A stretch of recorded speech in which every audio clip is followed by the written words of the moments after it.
Live from the campus of Penn State University, this is PSN News. It's Wednesday, October 23rd. We have all you need to know about a presidential candidate's visit to campus, as well as information on a union protest in State College. We also have more on the charges facing some former Penn State football players, along with entertainment, sports, weather, and an interview. Stay tuned.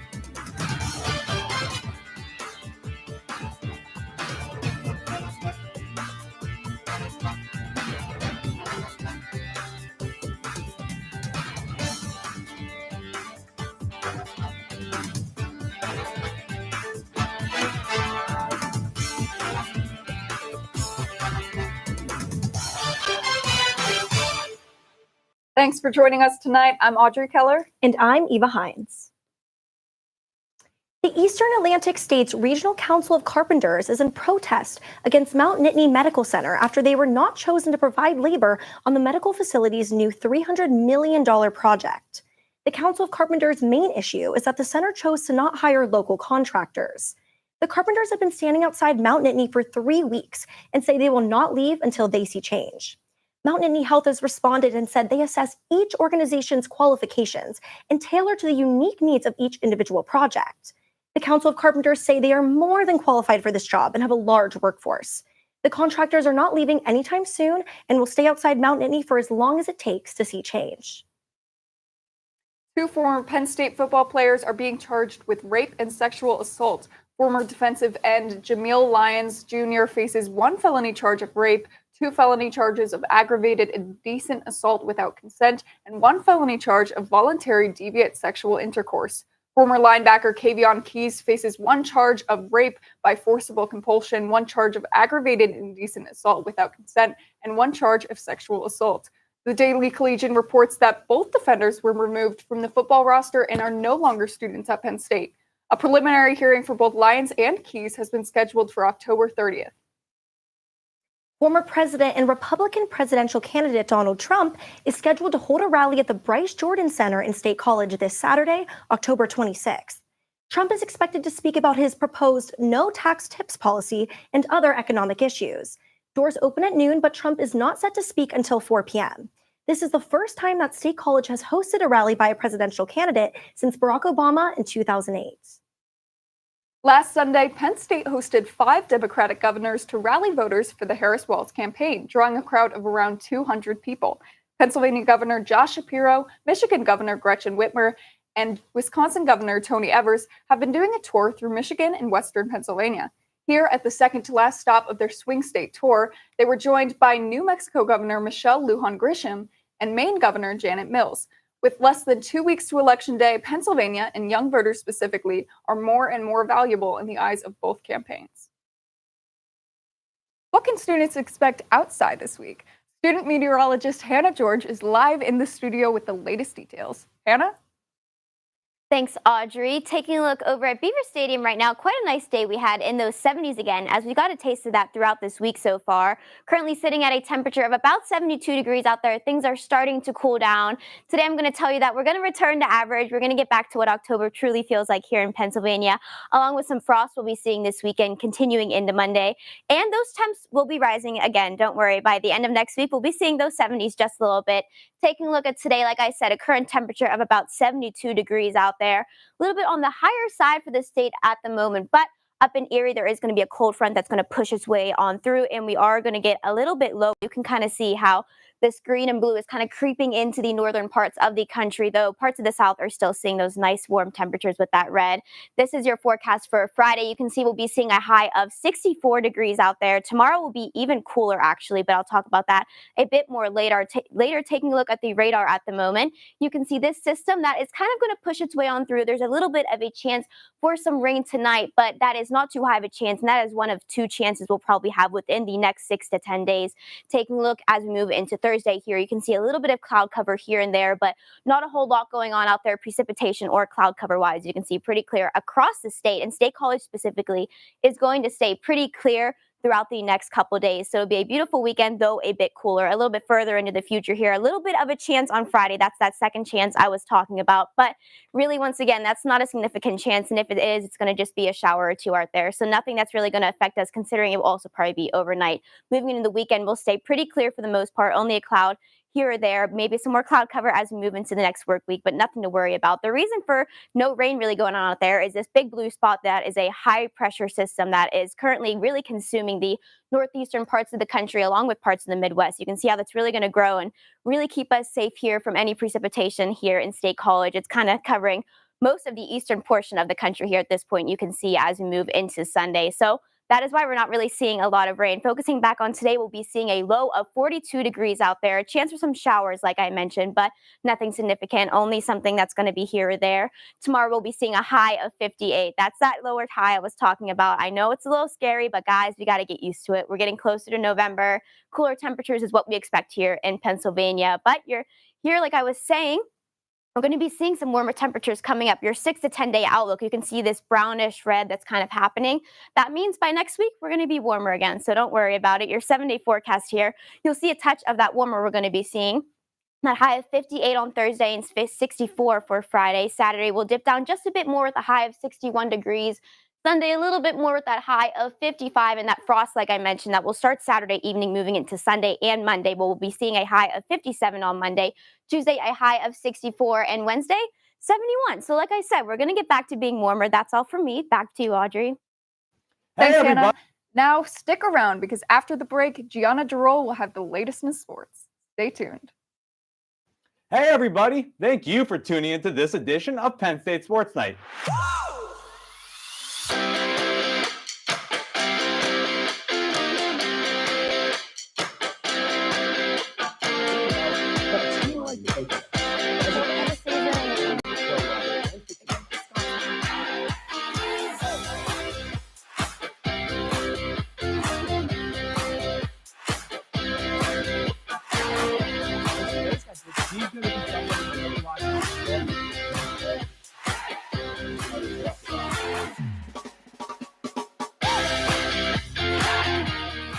all of us here at the Belisari Media Center, we are Penn State Sports Night.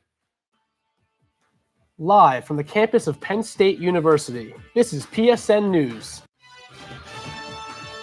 Penn State Network News is a student-produced, bi-weekly live news show featuring all student talent.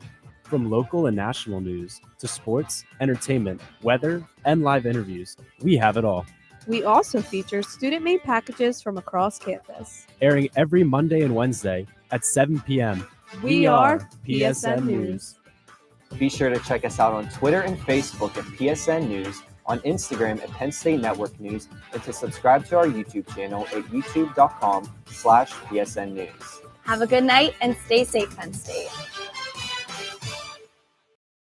Hey everyone, we are Red Carpet News, your main source of entertainment news at Penn State University.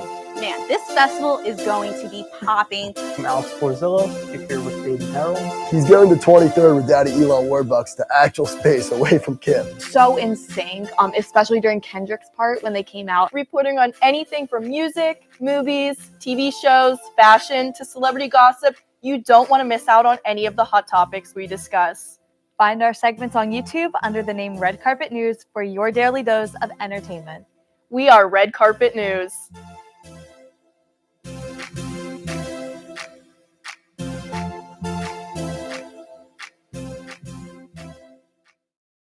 Welcome back to PSN News. I'm Gianna Jarrell with your sports update. The women's hockey team returned home this past weekend to face off against Dartmouth before sending them home winless.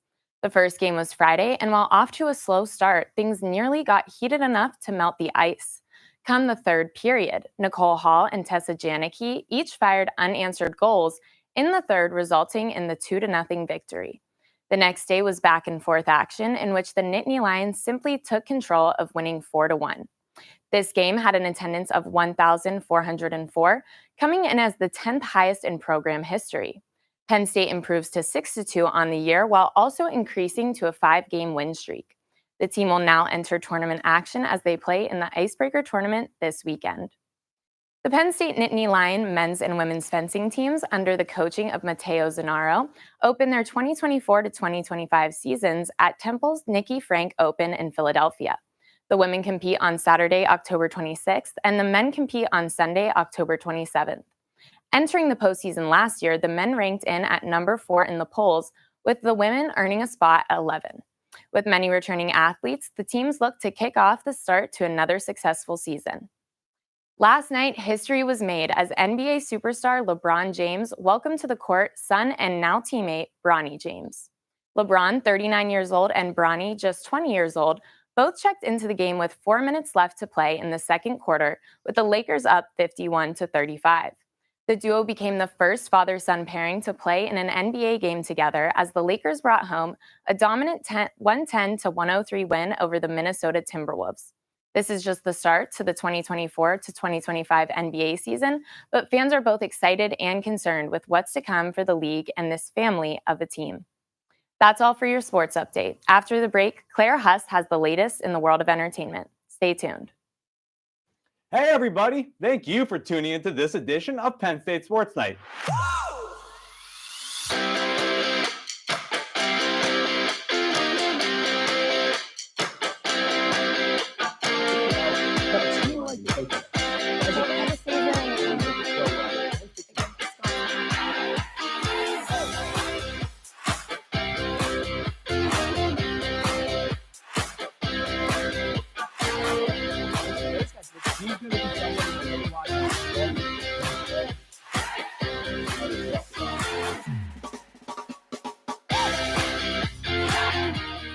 For all of us here at the Belisari Media Center, we are Penn State Sports Night.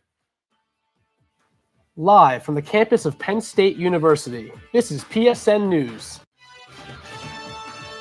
Penn State Network News is a student-produced, bi-weekly live news show featuring all student talent.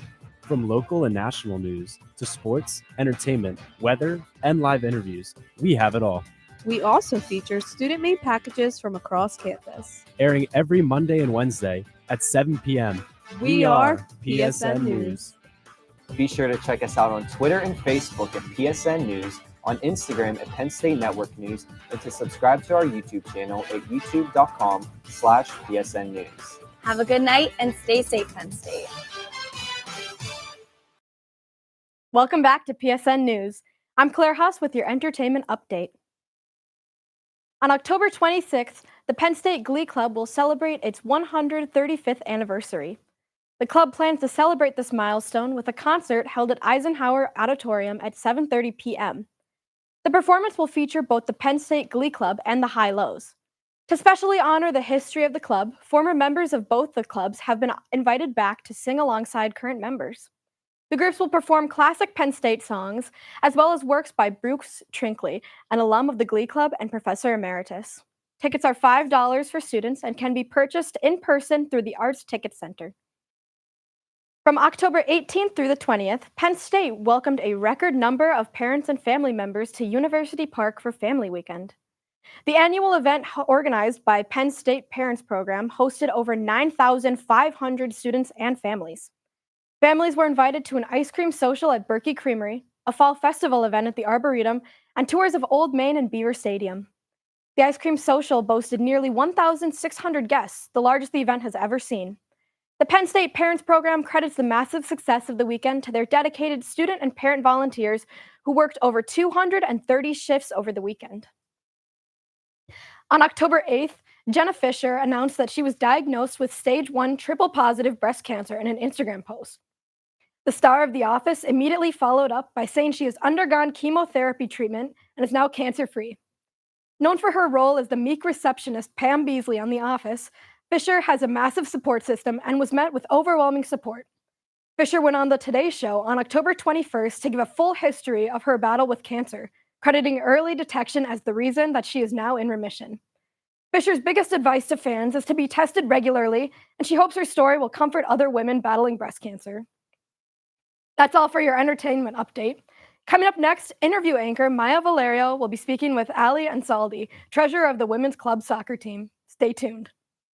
Hey everybody, thank you for tuning into this edition of Penn State Sports Night.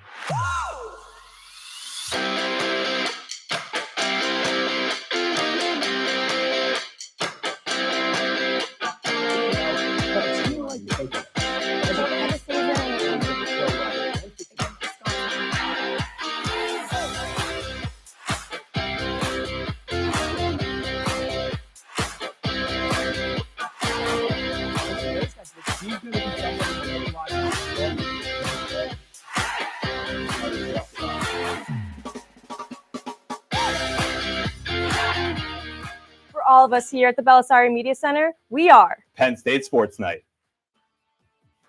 Live from the campus of Penn State University, this is PSN News. Penn State Network News is a student-produced, bi-weekly live news show featuring all student talent. From local and national news to sports, entertainment, weather, and live interviews, we have it all. We also feature student-made packages from across campus. Airing every Monday and Wednesday at 7 p.m. We are PSN News. Be sure to check us out on Twitter and Facebook at PSN News, on Instagram at Penn State Network News, and to subscribe to our YouTube channel at youtube.com/PSN News. Have a good night and stay safe, Penn State. Hey everyone, we are Red Carpet News, your main source of entertainment news at Penn State University. Man, this festival is going to be popping. I'm Alex Porzillo, here with David Harold. He's going to 23rd with Daddy Elon Warbucks to actual space away from Kim. so in sync, especially during Kendrick's part when they came out, reporting on anything from music, movies, TV shows, fashion, to celebrity gossip. You don't want to miss out on any of the hot topics we discuss. Find our segments on YouTube under the name Red Carpet News for your daily dose of entertainment. We are Red Carpet News.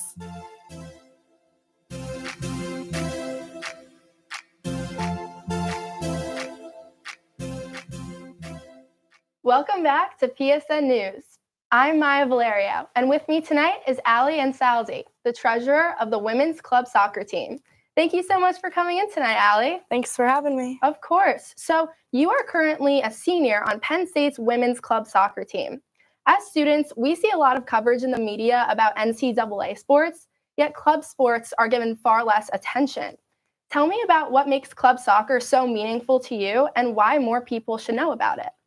Honestly, I love it because it's a team of people. It's other than everything you do. I mean, it's more on the athletic side, which is great.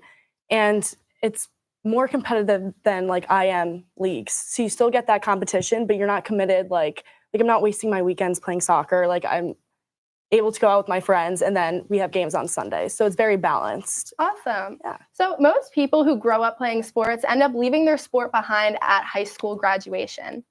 Can you walk me through your athletic journey growing up and what led you to sticking with your sport throughout college? So I've been playing soccer since I was 4 years old, but I didn't really want to play in college. My sister played D1, and I still wanted to do something where I still was getting active and out there, and I loved the sport. I just didn't want that commitment. I wanted to go to a huge state school. Like I loved Penn State, but I could never play Penn State D1 soccer. It's too much. They're insanely good, but it's still very competitive. So yeah. Awesome. So you currently serve on the executive board on your team as treasurer.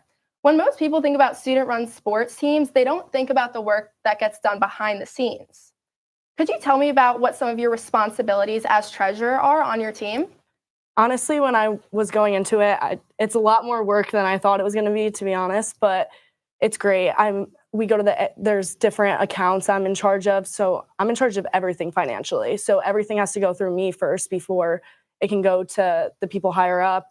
Hotel rooms I have to book and get money for that. We raise a lot of money, depositing, making sure we have money in our accounts to go anywhere. We go to Austin, Texas for nationals. So flights, all the above, everything. It's a lot. That sounds like a lot. So you just told me all about your executive position on your team, but I want to know about your athletic position. What position do you play? So I actually play outside back. Okay, so I don't know much about soccer. Has that always been your position, like throughout middle school, high school, or have you gotten the chance to play all different positions on your teams? So actually, I've never played outside D before coming here. I always played center mid, but we had so many center mids and they were so strong and they were so good. And I kind of went into the outside back and loved it. And now that's kind of my position. So I stuck with that. Awesome. How has being a part of this team for the past 4 years impacted your college experience overall? Amazingly. I mean, I've met some of my best friends through it. Can't complain. So I love it. Awesome. So what skills outside of your athletic abilities do you think you've developed since joining this team? Leadership, for one, and then just like friendship and fundraising. I mean, we fundraise with the boys team. A lot of stuff has come out of it. Awesome. And finally, like I mentioned before, you're currently a senior. Since you're graduating this year, I'm curious about how you see the club evolving in the future after you graduate. It's been the same since I was here freshman year, so I don't see it changing that much. I mean, we'll get new girls and girls will graduate. But other than that, I think anyone can be great on exec. So Awesome. So Allie, thank you so much for coming in tonight and telling us more about your experiences with club soccer. Coming up next, Eva and Audrey will have the latest news from across the nation. Hey everybody, thank you for tuning into this edition of Penn State Sports Night.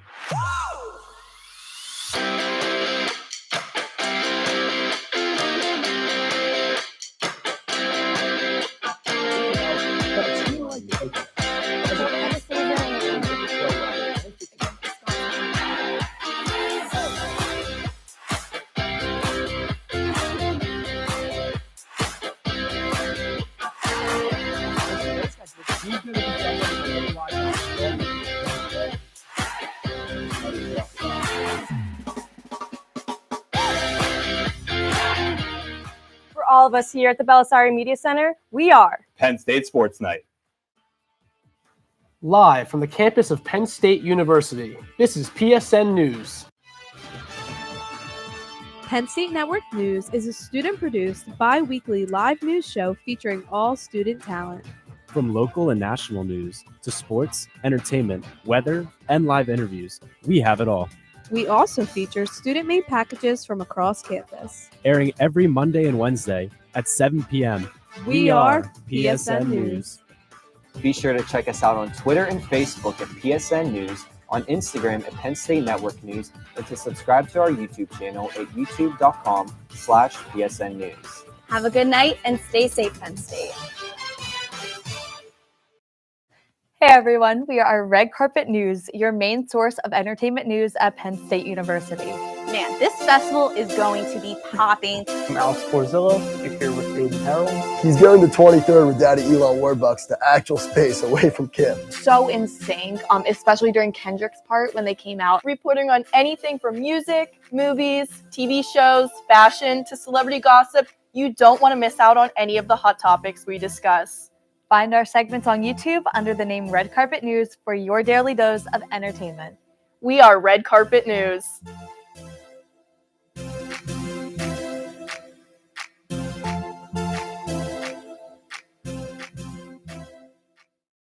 County Supervisor Peggy Judd pled guilty to a misdemeanor for failing to fulfill her duties as an election officer. Judd refused to certify the 2022 midterm election results on time.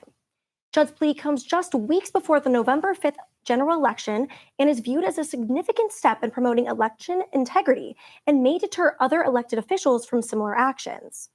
Judd received unsupervised probation for at least 90 days, and she has to pay a maximum $500 fine. Tom Crosby, her fellow supervisor, is still facing charges and is set for trial in January. The men known as the Central Park Five filed a defamation lawsuit against former President Donald Trump. The five men were wrongfully convicted and sentenced for the assault and rape of Tricia Malis in 1989. They're now called the Exonerated Five, as the charges were absolved after a serial rapist confessed to the assault. Trump, during the presidential debate, falsely stated that they had killed someone and pled guilty to that crime, leading the group to file a defamation suit, as they feel they have to clear their names again. 4 people were killed in a helicopter when it crashed into a radio tower in Houston. The helicopter went down just before 8 p.m. on Sunday in a neighborhood about 15 miles away from where it took off in Ellington Field. Cesar Lerma was one of the victims named in the accident. The identities of the other 3 victims have not been released yet. Officials said no one on the ground was injured and no nearby homes were damaged, but some area residents lost power. The crash sparked a fire that burned about 100 to 200 yards of grass. The National Transportation Safety Board said that it is investigating the crash of the helicopter, which was primarily operating as an air tour flight. The flight's destination was unknown. Severe flooding in a southeastern New Mexico community left at least 2 people dead and hundreds stranded on rooftops. Over the weekend, the community received multiple days of heavy rainfall and severe weather. Hundreds of people were rescued by the New Mexico National Guard, with dozens of those taken to the hospital. Governor Michelle Lujan Grisham declared it an emergency and cleared $1 million in state funding to bolster relief efforts. The water levels have since receded, but the damage to the communities affected are still being discovered. That concludes our show tonight at PSN News. Be sure to check us out on Twitter and Facebook at PSN News, on Instagram at Penn State Network News, and to subscribe to our YouTube channel at youtube.com/PSN News. Have a good night and stay safe, Penn State.